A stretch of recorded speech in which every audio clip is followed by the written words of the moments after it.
Hey guys, um, as you guys all know, the Canadian Open Masters is going on right now. Today is the last day of the Canadian Open Masters.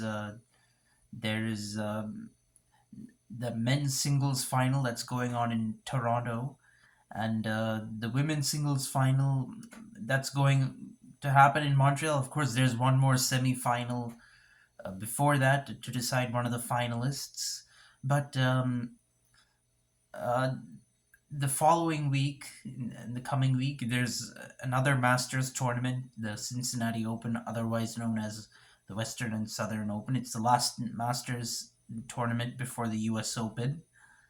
And In Cincinnati, the men's singles is actually getting underway today. In fact, even before the Canadian Open final, the Cincinnati Open round one matches are going to begin today in the men's singles. So I am looking through the draw. I am going to predict the quarterfinal matchups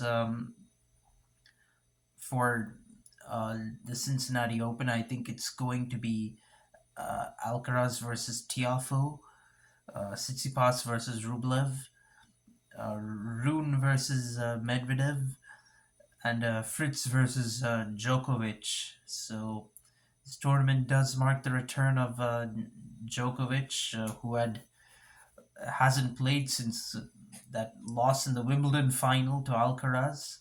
So this is the first time he's playing since then.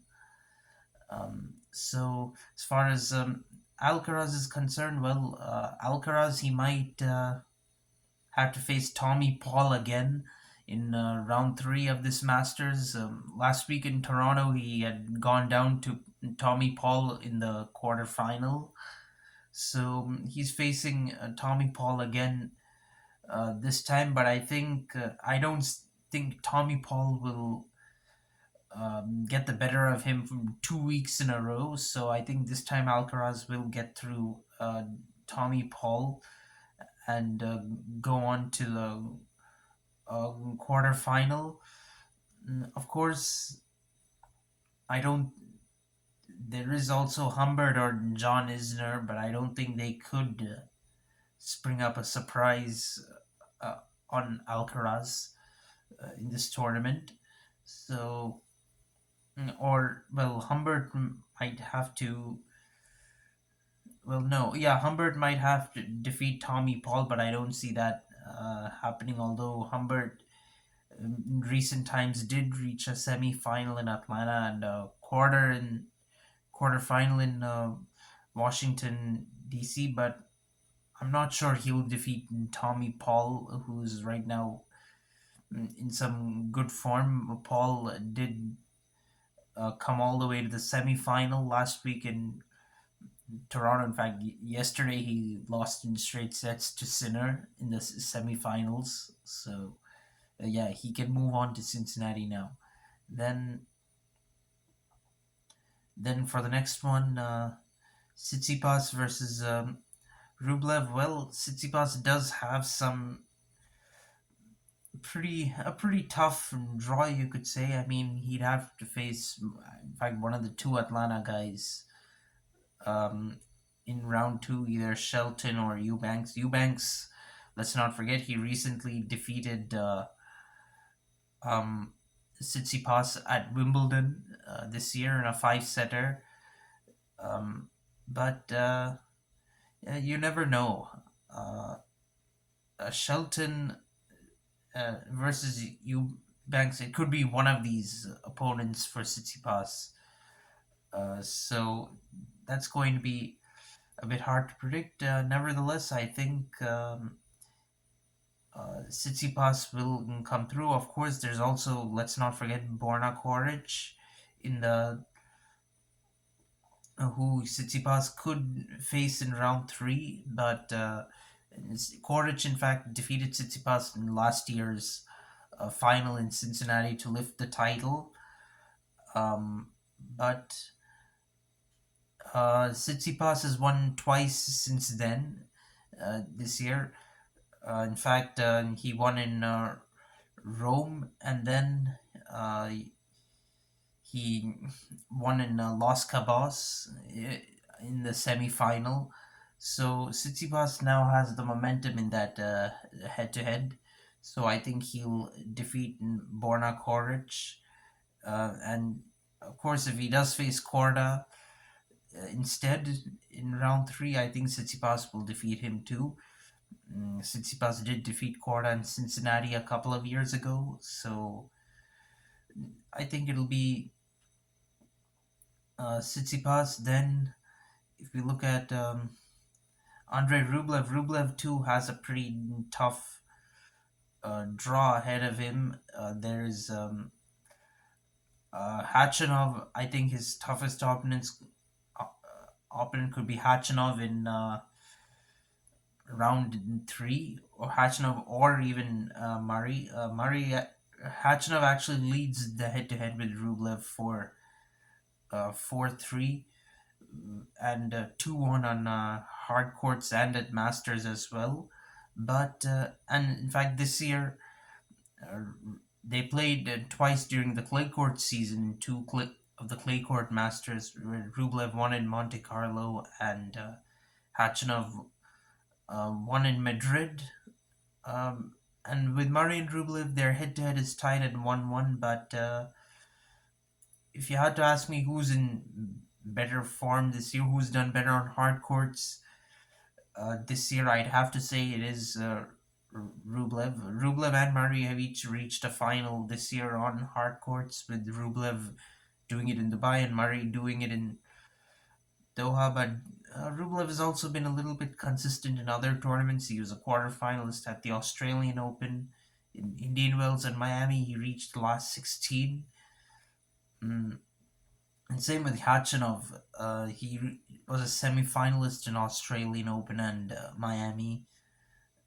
But the thing is, Khachanov is yet to play since Roland Garros. So I'm not sure how far he'll go in the tournament. So I'd put my money on Rublev to reach the quarterfinal. Then,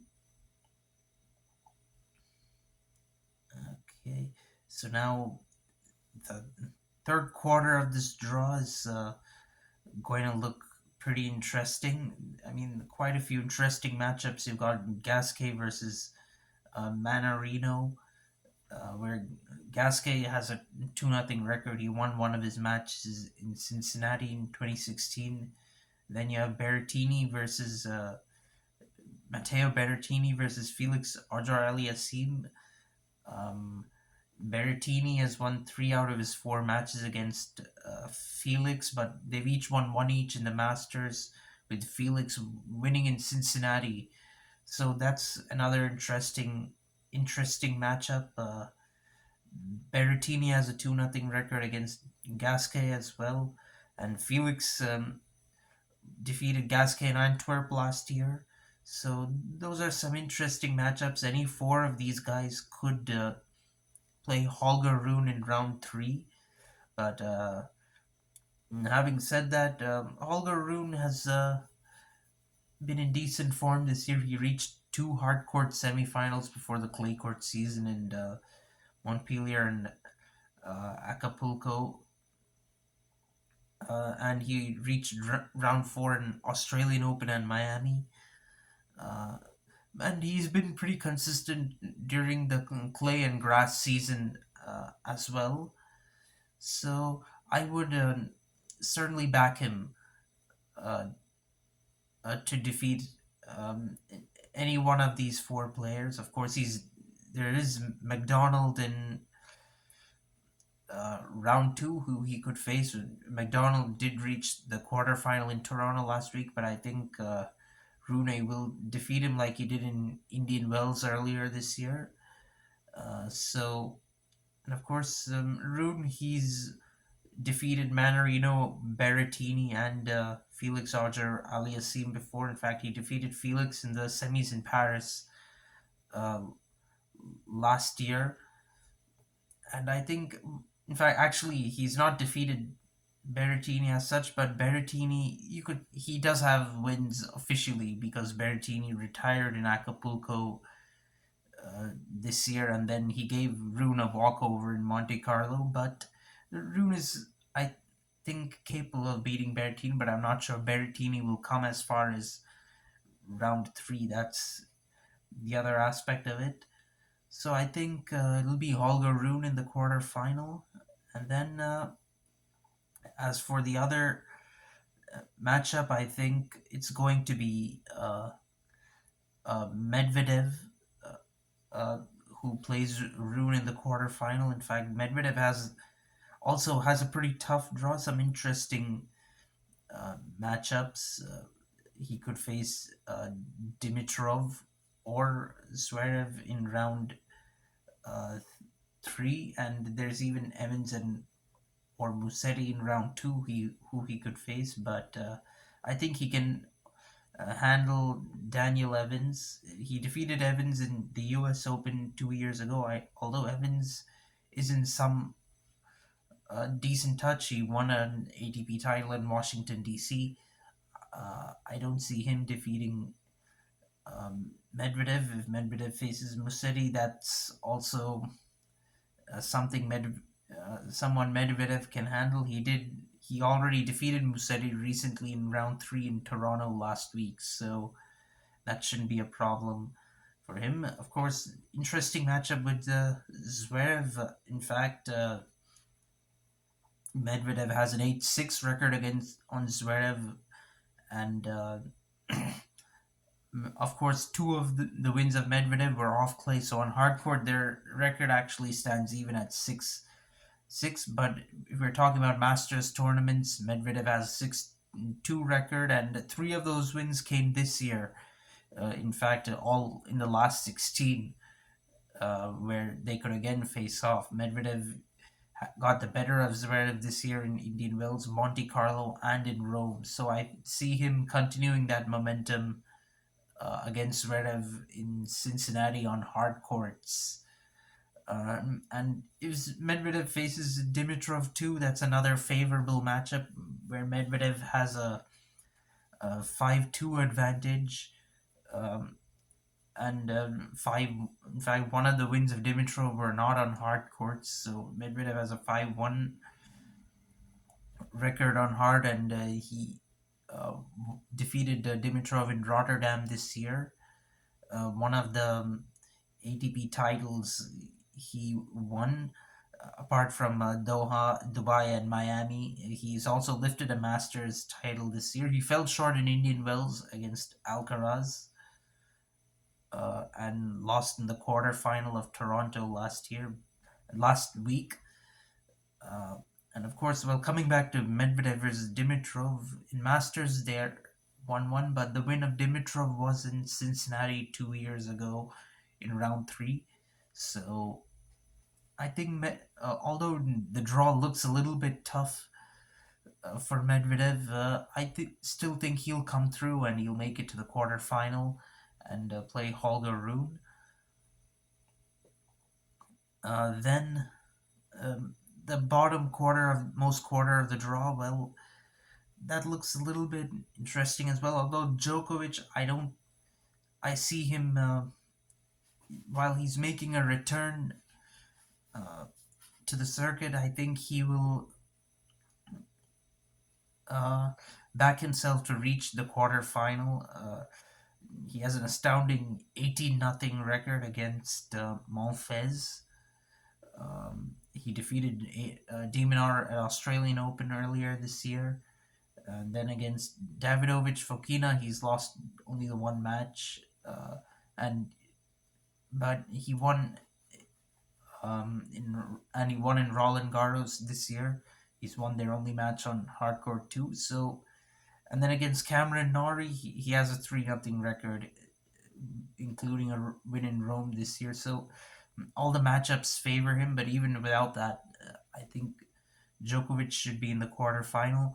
If you're looking at Taylor Fritz, Fritz has really been in good form during this stretch of the North American hardcourt season. He won an ATP title here in Atlanta a couple of weeks ago, and then he went on to reach the semifinals in Washington DC. And then before the clay court season two, he won an ATP title in Delray Beach.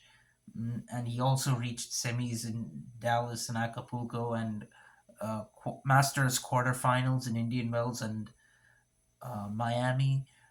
Unfortunately, he fell short reaching the quarterfinal last week in Toronto, and he has a tough draw ahead of him.